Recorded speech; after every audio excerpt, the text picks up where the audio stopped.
الحمد لله كفى والسلام على عباد الله الذين اصطفى أما بعد فأعوذ بالله من الشيطان الرجيم بسم الله الرحمن الرحيم هو الذي بعث في الأميين رسولا منهم يتلو عليهم آياته ويزكيهم ويعلمهم الكتاب والحكمة صدق اللہ العظیم۔ معزز بزرگان محترم، اللہ تبارک و تعالی نے تمام مخلوقات میں حضرت انسان کو اشرف بنایا ہے، اور اس کی وجہ یہ ہے کہ اللہ نے حضرت انسان کو علم کا جو سمندر عطا کیا ہے، کسی اور مخلوق کے پاس علم کا اتنا بڑا حصہ موجود نہیں ہے۔ اس لیے اللہ تبارک و تعالی نے حضرت آدم علیہ السلام کو جب تیار کیا اور آدم علیہ السلام کے سامنے فرشتوں کو لایا اور فرشتوں سے فرمایا کہ ان چیزوں کے نام بتاؤ، تو نہیں بتا پائے، اور آدم علیہ السلام نے ساری چیزوں کے نام بتا دیے۔ مفسرین کرام نے لکھا ہے کہ آدم علیہ السلام کو فرشتوں پر فوقیت اور فضیلت علم کی بنیاد پر دی گئی۔ قرآن اور حدیث میں اس کے بے شمار مثالیں، فضائل موجود ہے۔ قرآن کریم میں اللہ تبارک و تعالی نے اپنے نبی کے دنیا میں بھیجنے کا جہاں پر اور بھی کئی مقاصد بیان کیے ہیں، وہیں پر اللہ پاک نے اپنے نبی کے 4 کام بیان کیے ہیں۔ پہلا کام یہ ہے کہ میرے نبی آیات کی تلاوت کریں گے۔ دوسرا کام یہ ہے میرے نبی آیات کی تعلیم دیں گے۔ تیسرا کام یہ ہے میرے نبی تربیت بھی کریں گے۔ چوتھا کام یہ ہے میرے نبی حکمت بھی سکھائیں گے۔ یہ 4 کام اللہ نے نبی کے لیے ارشاد فرمایا۔ 4 کام: تلاوت آیات، تعلیم آیات، تربیت اور حکمت۔ یہ چاروں چیزیں علم سے متعلق ہیں، علم سے متعلق ہیں۔ اللہ تبارک و تعالی نے حضور پاک علیہ السلام کو کائنات کا استاد اور معلم بنا کر بھیجا۔ ویسے تمام انبیاء علیہ السلام معلم ہیں، استاذ ہیں، مگر حضور صلی اللہ علیہ وسلم کسی خاص قوم، برادری، قبیلے کے لیے پیغمبر تو تھے نہیں، جبکہ اس سے قبل جتنے بھی انبیاء علیہ السلام آئے کوئی بھی عالمگیر پیغمبر نہیں تھے۔ صرف آخری پیغمبر حضرت محمد صلی اللہ علیہ وسلم ایک عالمگیر پیغمبر ہیں کہ جن کی نبوت پوری دنیا کے لیے اور جن کی نبوت قیامت تک کے لیے ہے۔ اسی لیے نبی پاک علیہ السلام نے ایک بات اپنے لیے ارشاد فرمائی جو امام بخاری نے اس کو نقل کیا ہے، انما بعثت معلما۔ کتنا چھوٹا سا جملہ ہے مگر اس میں بڑا گہرا اتھا سمندر ہے۔ نبی فرماتے ہیں کہ میں دنیا میں استاذ بنا کر بھیجا گیا ہوں۔ کائنات میں یہ چیلنج کوئی نہیں کر سکتا۔ انبیاء علیہ السلام اپنی قوم و برادری، اپنی قوم و ملت کے لیے یہ چیلنج کر سکتے تھے، مگر پوری دنیا کے لیے استاذ بنا کر بھیجا گیا ہوں۔ نبیوں کے علاوہ کسی کو بھی یہ بات کہنے کی نہ تو ہمت ہے نہ گوارا ہے۔ کوئی یہ نہیں کہہ سکتا کہ میں دنیا میں استاذ بنا کر بھیجا گیا، بلکہ ہر آدمی کمزور ہے، ہر آدمی ناقص ہے، ہر آدمی ادھورا ہے۔ انبیاء علیہ السلام ہیں جو کامل ہیں، اور اس میں حضور صلی اللہ علیہ وسلم بے انتہا کامل، مکمل سب ہیں۔ اس لیے نبی نے فرمایا کہ دنیا میں میں معلم بنا کر بھیجا گیا ہوں۔ اب اندازہ یہ ہوا کہ حضور صلی اللہ علیہ وسلم پوری کائنات کے لیے استاذ ہیں، اور حضور صلی اللہ علیہ وسلم قیامت تک آنے والے انسانوں کے لیے استاذ ہیں۔ یہی وجہ ہے کہ حضور پاک علیہ السلام کی تعلیمات، آپ کے ارشادات اور آپ پر نازل ہونے والی کتاب قرآن کریم، دنیا حیران ہے اس بات پر کہ اس کا مقابلہ کیوں نہیں کیا جاتا ہے، کیوں نہیں کیا جا سکتا ہے۔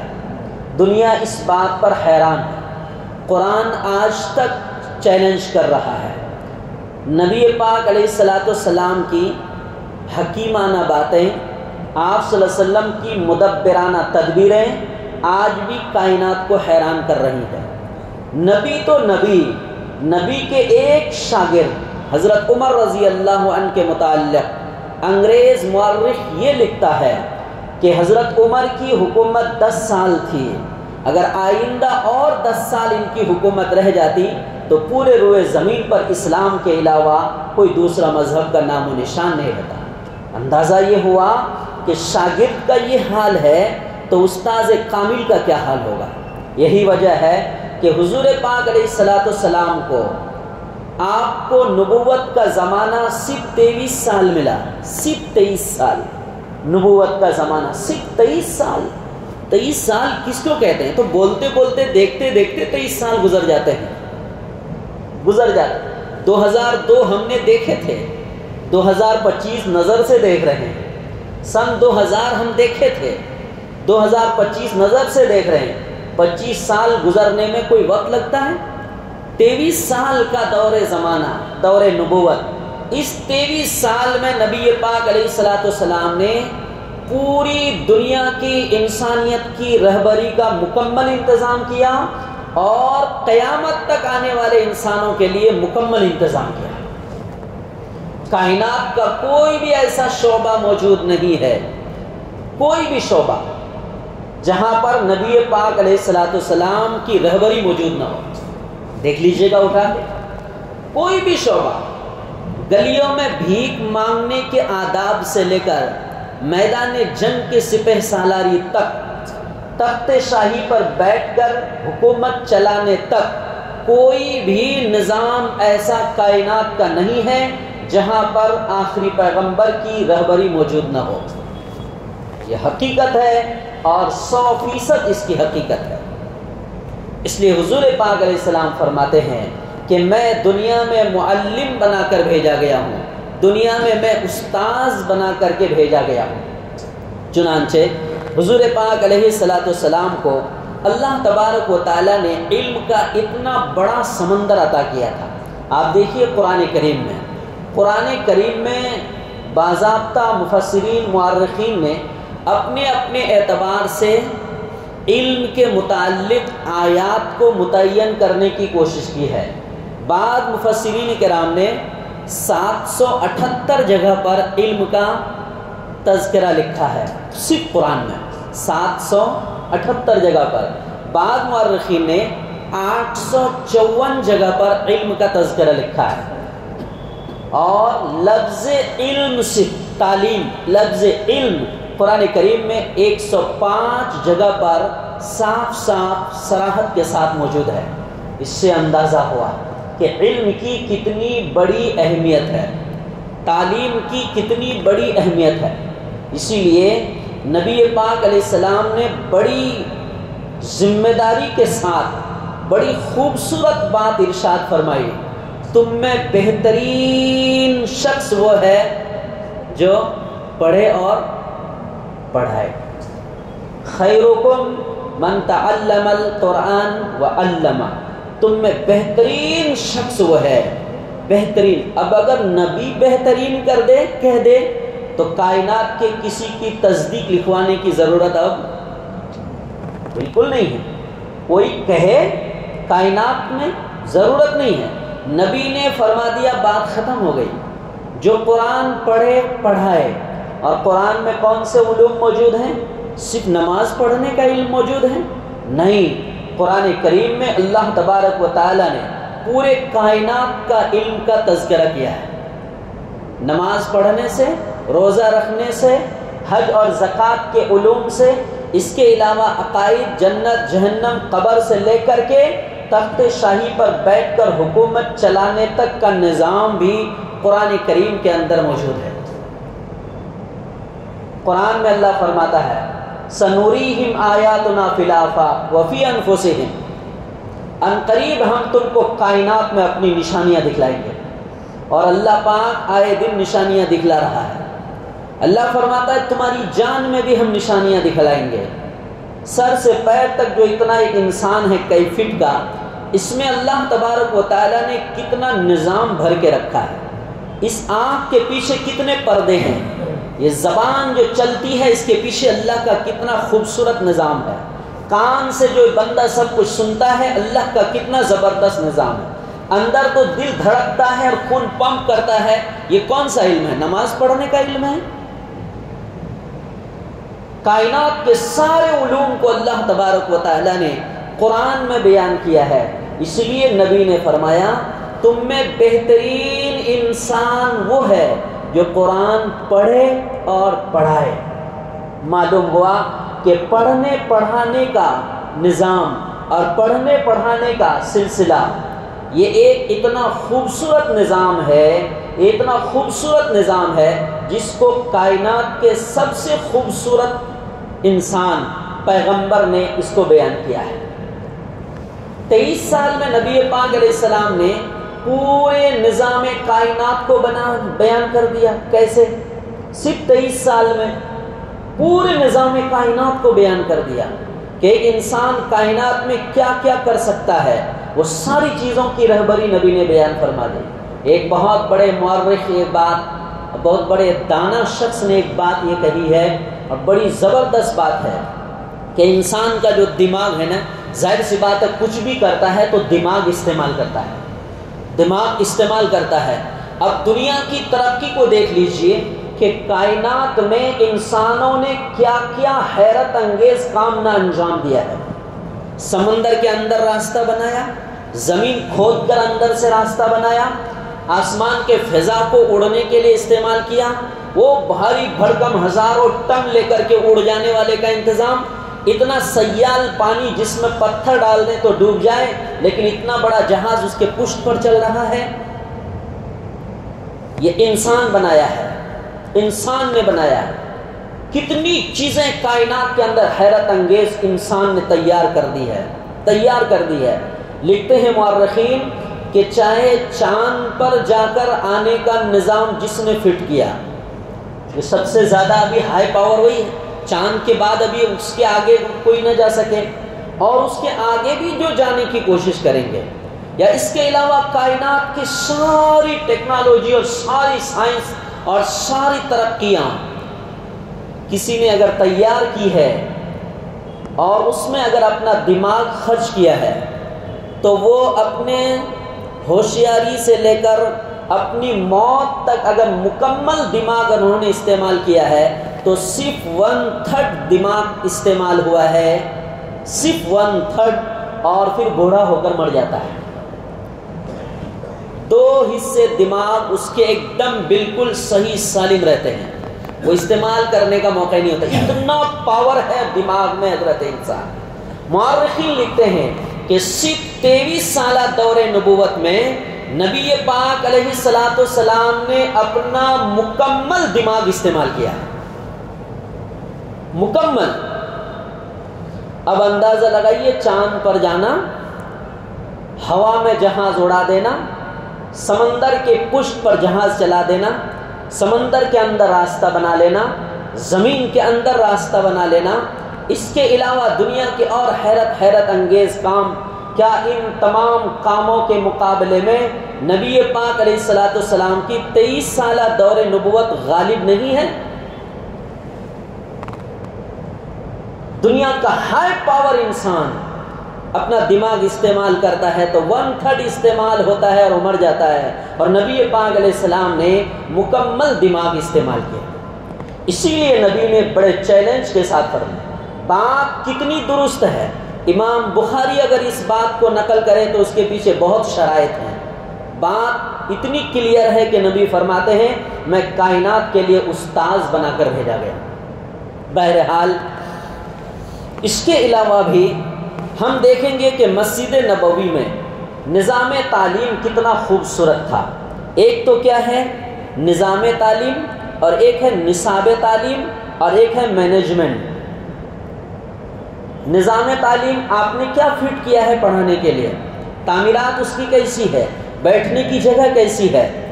نصاب تعلیم آپ پڑھا کیا رہے ہیں، مینجمنٹ اس کو آپ مینج کیسا کر رہے ہیں، آپ ذمہ داری کیسی نبھا رہے ہیں؟ نبی پاک علیہ الصلوۃ والسلام کے دور میں تینوں چیزوں کا تذکرہ ملتا ہے نظام تعلیم کے لیے۔ حضرت انس رضی اللہ عنہ فرماتے ہیں کہ جو ہی نماز ہماری ختم ہوتی تھی، ہم سنتوں سے فارغ ہونے کے بعد مسجد نبوی میں مختلف حلقے لگا لیا کرتے تھے، اور پھر ہم اس میں سیکھنے سکھانے کا عمل، تعلیم و تعلم کا عمل، استاد و شاگرد، ٹیچر اور اسٹوڈنٹ کا نظام وہاں پر شروع ہو جاتا تھا۔ اور پھر چند دن ہی نہ گزرے تھے کہ نبی پاک علیہ السلام نے ایک یونیورسٹی کی بنیاد رکھ دی جس کا نام ہے صفہ، چبوترا۔ اس چبوترے کے پرنسپل کون تھے؟ حضرت ابو ہریرہ رضی اللہ تعالی، نان اسٹاپ ہر وقت رہنے والے۔ کیا تھے؟ ہر وقت، ان کا کوئی کام ہی نہیں تھا۔ پڑھیے گا حضرت ابو ہریرہ رضی اللہ عنہ کے، اس کے پرنسپل تھے، اور اس کے مینجمنٹ خود نبی پاک علیہ الصلوۃ والسلام تھے، رحمت دو عالم صلی اللہ تعالی علیہ وسلم سے۔ پڑھانے کے لیے کیا تھا؟ اللہ کی وہ عظیم ترین کتاب جس میں کائنات کے سارے علوم موجود ہیں، صرف نماز روزہ نہیں، سارے کے سارے علوم موجود ہیں۔ اسی وجہ سے نبی پاک علیہ السلام نے حدیث میں فرمایا، ابن ماجہ کی روایت ہے کہ طلب العلم فریضۃ علی کل مسلم، ہر مسلمان پر علم کا حاصل کرنا کیا ہے؟ فرض ہے۔ فرض ہے مطلب کیا ہے؟ ہم نے ایک بار نہیں 50 بار اس حدیث کو سنا ہے۔ ہر مسلمان پر علم کا حاصل کرنا فرض ہے کا مطلب کیا ہے؟ علم کی دو قسم ہے، علم ایک ہے فرض اور ایک ہے فرض کفایہ۔ علم فرض کس کو کہتے ہیں؟ انسان کی زندگی میں جو حالات پیش آتے ہیں، عبادات کے تعلق سے ہو، معاملات کے تعلق سے، معاشرت کے تعلق سے، اتنا موٹا موٹی علم حاصل کرنا ہر مسلمان پر فرض ہے، جس سے نماز درست ہو جائے، جس سے روزہ درست ہو جائے، زکوٰۃ صحیح نکال سکے، حج درست ہو جائے، معاشرت صحیح ہو جائے اور معاملات صحیح ہو جائے، اس کے اخلاق، آداب و کردار اس کے صحیح ہو جائے، اتنا علم حاصل کرنا ہر مسلمان پر فرض ہے۔ اور فرض کفایہ کس کو بولتے ہیں؟ مولوی بننا، حافظ بننا، قاری بننا، مفتی بننا، قاضی بننا، ڈاکٹر بننا، انجینئر بننا، سائنسداں بننا، یہ ہر مسلمان کے اوپر فرض نہیں ہے۔ اتنا علم حاصل کرنا جتنے میں آخرت کی تیاری کر سکے، اتنا علم حاصل کرنا کیا ہے؟ ہر ایک کے اوپر فرض ہے۔ تو حضور پاک علیہ الصلوۃ والسلام نے اتنا بہترین خوبصورت نظام تعلیم مسجد نبوی میں قائم کیا۔ چنانچہ اس چبوترے میں صحابہ کرام تعلیم حاصل کرنے کے لیے جاتے تھے اور وہاں پر علم حاصل کرتے تھے۔ وہاں پر آیات کی تلاوت بھی ہوتی تھی، وہاں پر کتاب کی تعلیم بھی ہوتی تھی۔ نبی صلی اللہ علیہ وسلم اتنی خوبصورت انداز میں ان کی تربیت بھی کرتے تھے، اور نبی پاک علیہ الصلوۃ والسلام حکمت بھی بتاتے تھے۔ حکمت کس کو کہتے ہیں؟ حکمت کہتے ہیں فہم، سمجھ، دانائی، یا نبی نے جو بات ارشاد فرما دی ہے سیم اسی طرح بغیر کچھ کمی بیشی کیے ہوئے خود اس پر قائم رہنا اور دوسروں تک اس کو پہنچا دینا، اس کو کہتے ہیں حکمت۔ چنانچہ صحابہ کرام کو یہ منظم تعلیم دی جاتی تھی۔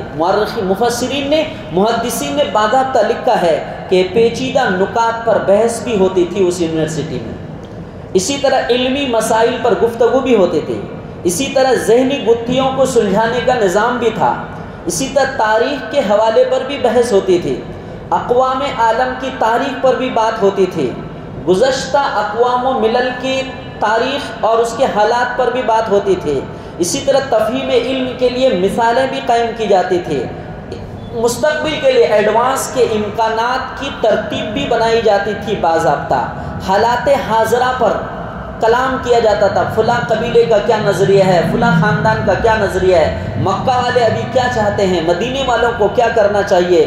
اسی طرح نبی پاک علیہ الصلوۃ والسلام نے پورا نظام بیان کیا ہے۔ اسی لیے مورخین نے لکھا ہے کہ مسجد نبوی صرف نماز پڑھنے کی جگہ نہیں تھی، بلکہ مسجد نبوی کیا تھا کہ عظیم انسان اور معلم کا ایک بہترین اسکول، مدرسہ، یونیورسٹی، کالج، سب کچھ تھا وہ۔ اسی لیے کہتے ہیں کہ مسجد نبوی سپریم کورٹ بھی تھا، مسجد نبوی ہائی کورٹ بھی تھا، مسجد نبوی پارلیمنٹ بھی تھا، مسجد نبوی قومی اسمبلی بھی تھی، مسجد نبوی سرکاری مہمان خانہ بھی تھا، جمہوری دارالعلوم اور اسکول بھی تھا، اسی طرح مشورے کا ایوان بھی تھا، نماز پڑھنے کی جگہ بھی تھی۔ مسجد نبوی کو یہ درجہ دیا گیا۔ آج کل اس تناظر میں ہم لوگ دینی اور عصری تعلیم کو کتنا فرق کر دیے ہیں کہ دینی تعلیم الگ ہے اور عصری تعلیم الگ ہے، مدرسے کی تعلیم الگ ہے اور اسکول کی تعلیم الگ ہے، جبکہ مزاج نبوت کہیے یا قرآن کا نظام کہیے یا نبی پاک علیہ السلام کی احادیث کہیے یا یوں کہیے کہ مزاج شریعت میں ایسی کوئی تفریق کہیں پر بھی موجود نہیں ہے کہ دینی تعلیم الگ ہے اور دنیاوی تعلیم الگ ہے، کہیں پر بھی موجود نہیں۔ صحابہ کرام کی ایک بڑی جماعت ایسی تیار ہو چکی تھی جو یہ کہا نہیں جا سکتا تھا کہ یہ صرف مولوی صاحب ہے۔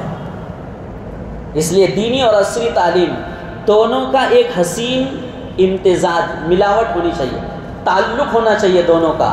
مورخین نے لکھا ہے دینی تعلیم کردار بناتی ہے اور عصری تعلیم انسان کے اندر قابلیت پیدا کرتی ہے۔ دینی تعلیم راہ دکھاتی ہے اور عصری تعلیم سفر آسان کرتی ہے۔ دینی تعلیم مقصد حیات سکھاتی ہے اور عصری تعلیم زندگی کے وسائل مہیا کرتے ہیں۔ ایک ہندوستان کے اندر بہت بڑے عالم گزرے ہیں، حضرت مولانا سید ابو الحسن علی ندوی رحمۃ اللہ علیہ۔ یہ وہ شخص ہیں، اگر ان کی حیات سوانح حیات پڑھیں گے پتہ چلے گا کہ دنیا میں کتنے بڑے بڑے انسان گزرے ہیں۔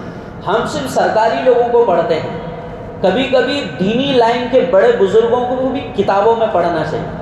یہ مولانا ابو الحسن علی ندوی ایسے شخص ہیں جن کو خانہ کعبہ کی چابی ملی تھی اس کا دروازہ کھولنے کے۔ مولانا ابو الحسن علی ندوی ایسے شخص ہیں جس نے حرم مکہ میں فجر کی اذان لوٹوا دی تھی، ڈبل دلوائی تھی۔ اذان ہو گئی 2-3 منٹ پہلے، فوراً فون کیا جن کو فون کرنا تھا کہ اذان وقت سے پہلے ہو گئی، دوبارہ حرم میں اذان دی گئی ان کے فون پر۔ معمولی شخص ہیں، عرب میں ان کی مثال ایسی ہے، کہتے ہیں کہ جن کے کتب خانے میں مولانا ابو الحسن علی ندوی کی کتاب نہ ہو، کہتے ہیں یہ کتب خانہ نہیں ہے، یہ پیپر کا ذخیرہ ہے۔ ایک کتاب ہے تاریخ دعوت و عزیمت، کتاب کا نام کتنا آسان ہے لیکن پوری دنیا کے خزانے اس میں بھرے ہوئے ہیں۔ افسوس تو یہ ہے کہ ہم لوگ کتاب پڑھتے نہیں۔ یہ وہ شخص ہیں جنہوں نے ایک بات کہی تھی کہ مسلمانوں اب مدارس جتنے کھل گئے اتنے کافی ہیں ملک کے اندر دینی نظام کو باقی رکھنے کے لیے۔ اب اپنی نسل نونہالوں کو ملک میں آباد کرنے کے لیے اور ان کے مستقبل سنوارنے کے لیے، ملک کو آگے بڑھانے کے لیے، قوم کو آگے بڑھانے کے لیے اب تم اسلامی اسکول اور کالج قائم کرو۔ ایک مولوی صاحب ایسا کیسے کہتے تھے؟ اندازہ یہ ہوا کہ دونوں میں کوئی فرق نہیں ہے جو عام طور پر دونوں کے درمیان فرق کیا جاتا ہے۔ کمال تو یہ ہے کہ ہم لوگوں نے زمینی سطح پر اس کو تقسیم کر کے الگ کر دیا، یہ ماسٹر صاحب ہے، یہ مولوی صاحب، یہ مولانا ہے، یہ ٹیچر ہے۔ دونوں میں اتنا فرق کر دیے کہ مولوی صاحب ٹیچر کو کچھ نہیں سمجھتے، بولا تو جاہل ہے، اور ٹیچر مولوی صاحب کو سمجھتے ہیں کہ امت کا سب سے بڑا آدیواسی مولوی صاحب ہے جس کو کچھ نہیں آتا۔ جب فرق کیے تو نظریہ یہ پیدا ہو گیا، نظریہ یہ پیدا ہو گیا۔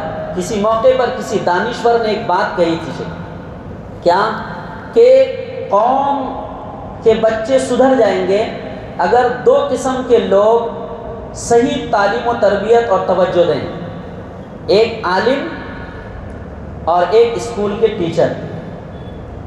یہ دونوں کا اگر حسین امتزاج، تعلق اور ملاپ اگر ہوگا تو قوم کے بچے بہترین انسان بن کر نکلیں گے۔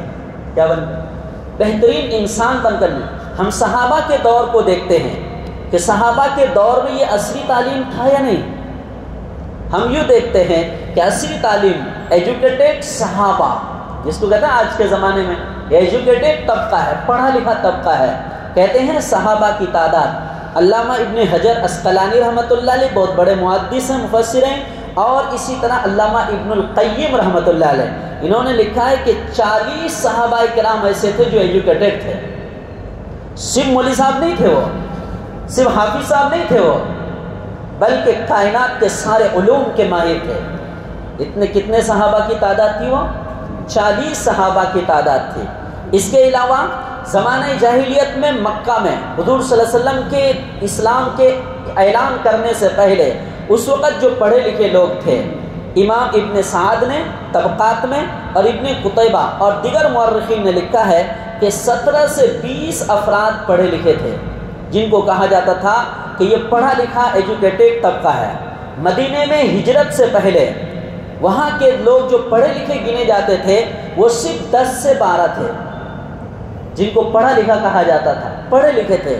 ایک بہترین مثال اور بتاتا ہوں میں، بدر کی قیدی، بدر کے میدان سے جو قیدی پکڑ کے لائے گئے، تو حضور صلی اللہ علیہ وسلم نے صحابہ میں خوب اعلان کیا ہمدردی کا، قیدیوں کے ساتھ اچھا سلوک کرنے کا۔ تو اس میں سے نبی صلی اللہ علیہ وسلم نے ایک آفر اور ایک آپشن یہ رکھا قیدیوں کے لیے کہ ان قیدیوں میں جو لوگ پڑھے لکھے ہو، تعلیم یافتہ ہو، وہ اگر مدینے کے 10 افراد کو لکھا پڑھا دیں گے، لکھنا پڑھنا سکھا دیں گے تو وہ آزاد ہے۔ کمال ہے، تعلیم کی کتنی اہمیت تھی۔ قیدیوں سے کہا جا رہا ہے جو مکہ سے گرفتار ہو کر آئے ہیں کہ اگر کوئی اس میں پڑھے لکھے ہیں، ایجوکیٹڈ ہیں، تو وہ مدینے کے اگر وہ 10 بچوں کو، 10 لوگوں کو اگر لکھنا پڑھنا سکھا دیتے ہیں تو ان کو آزادی مل جائیں گے۔ اس سے اندازہ ہوا کہ مکہ کے لوگ جو پڑھے لکھے تھے وہ قرآن حدیث پڑھے لکھے تھے۔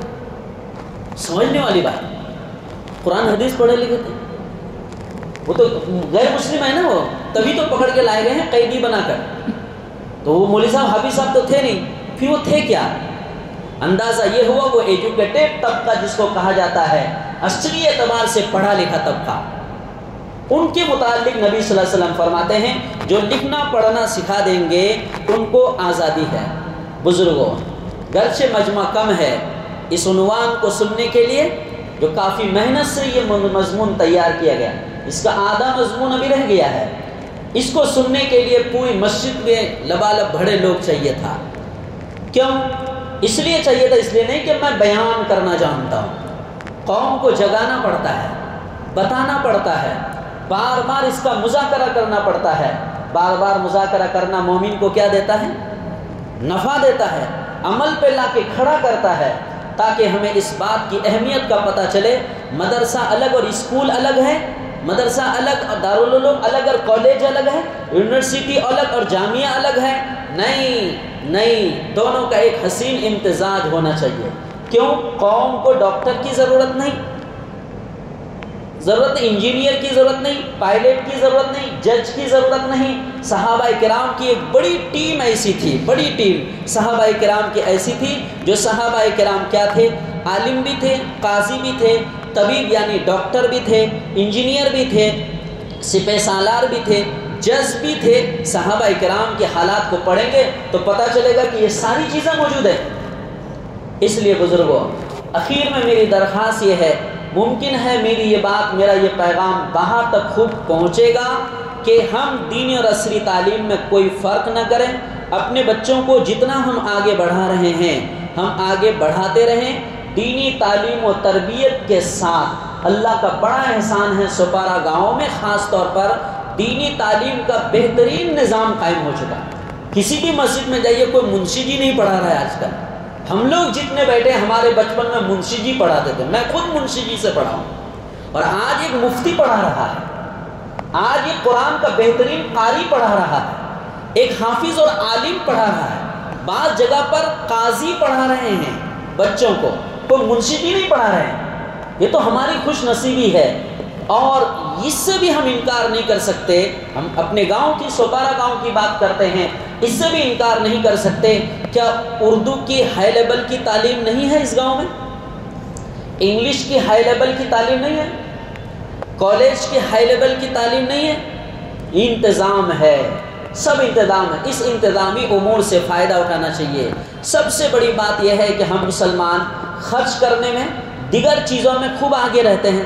مثال جو شادی بیاہ میں ہمارے خرچ ہم لوگ جانتے ہیں، گھومنے پھرنے میں ہمارے بچوں کا نظام دیکھیے، مہینے میں کتنے خرچ ہوتے ہیں ہمارے بچوں کے پیچھے۔ کیا تعلیم میں بھی اتنا خرچہ ہوتا ہے؟ اتنا خرچہ ہوتا ہے، کہیں پر بھی پیسہ باقی نہیں رہے گا۔ آپ دیکھیں گے ٹیوشن میں پیسہ باقی ہے، اسکول میں پیسہ باقی ہے، کالج میں پیسہ باقی ہے، فیس باقی ہے، راشن کی دکان میں باقی نہیں ہے، کپڑے کی دکان میں باقی نہیں ہے۔ یہ میرے خیال سے سچ بات ہے، کپڑے کی دکان میں باقی نہیں ہے، ڈھابے میں باقی نہیں ہے، ہوٹل میں باقی نہیں ہے، بھاجی مارکیٹ میں باقی نہیں ہے۔ لیکن قوم کا اگر کہیں پر ادھاری ہے تو کہاں ہے؟ بیچارے وہ ٹیوشن والے اتنی محنت سے پڑھاتے ہیں، میں بھی خود دیکھتا ہوں ہمارے بچے پڑھتے ہیں، اسکول والے پڑھاتے ہیں، پورا نظام صبح سے شام تک ہی نظام چل تو رہا ہے۔ یہ اللہ کا بڑا احسان ہے کہ نظام ہے۔ بعض علاقے ایسے ہیں جہاں نظام ہی نہیں، اپنے بچے کو گاڑی میں چھوڑنے کے لیے 2-2 3-3 کلومیٹر 5-5 کلومیٹر دور لے جاتے ہیں، پھر لینے کے لیے جاتے ہیں۔ کوئی معمولی بات ہے کیا یہ؟